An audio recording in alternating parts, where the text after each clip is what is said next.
जिस शख्स की तस्वीर आप देख रहे हैं उसका नाम है आमिर अल महदी मंसूर अल गद्दाफी।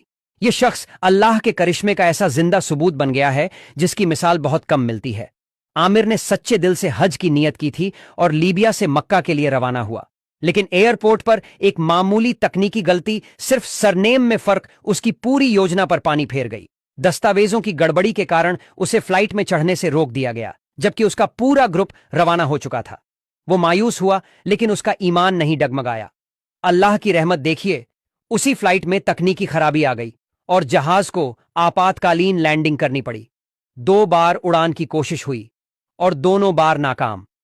आखिरकार कैप्टन ने एक ऐलान किया जिसने सबकी आंखें नम कर दीं। मैं अल्लाह की कसम खाता हूं, जब तक आमिर हमारे साथ फ्लाइट में नहीं होगा, मैं जहाज उड़ाऊंगा नहीं। यह सुनते ही आमिर को स्पेशल परमिशन दी गई और जब तीसरी बार फ्लाइट चली तो सब कुछ ठीक रहा। आमिर मक्का पहुंचा, न सिर्फ अपने यकीन के साथ बल्कि पूरी दुनिया के लिए एक मिसाल बनकर। यह वाकया हमें सिखाता है कि जब नीयत साफ हो, भरोसा अल्लाह पर हो और दिल सच्चा हो तो खुदा रास्ते बना देता है, चाहे जहाज 2 बार क्यों न लौटाना पड़े। यह कोई इत्तेफाक नहीं था, यह अल्लाह का पैगाम था। जिस शख्स की तस्वीर आप देख रहे हैं उसका नाम है आमिर अल महदी मंसूर अल गद्दाफी।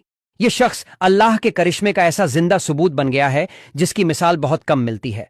आमिर ने सच्चे दिल से हज की नीयत की थी और लीबिया से मक्का के लिए रवाना हुआ, लेकिन एयरपोर्ट पर एक मामूली तकनीकी गलती, सिर्फ सरनेम में फर्क, उसकी पूरी योजना पर पानी फेर गई।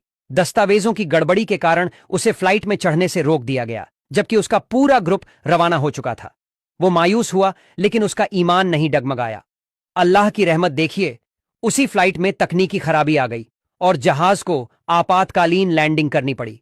2 बार उड़ान की कोशिश हुई और दोनों बार नाकाम। आखिरकार कैप्टन ने एक ऐलान किया जिसने सबकी आंखें नम कर दीं। मैं अल्लाह की कसम खाता हूं, जब तक आमिर हमारे साथ फ्लाइट में नहीं होगा, मैं जहाज उड़ाऊंगा नहीं। यह सुनते ही आमिर को स्पेशल परमिशन दी गई और जब तीसरी बार फ्लाइट चली तो सब कुछ ठीक रहा। आमिर मक्का पहुंचा, न सिर्फ अपने यकीन के साथ बल्कि पूरी दुनिया के लिए एक मिसाल बनकर। यह वाकया हमें सिखाता है कि जब नीयत साफ हो, भरोसा अल्लाह पर हो और दिल सच्चा हो तो खुदा रास्ते बना देता है, चाहे जहाज 2 बार क्यों न लौटाना पड़े। यह कोई इत्तेफाक नहीं था, यह अल्लाह का पैगाम था।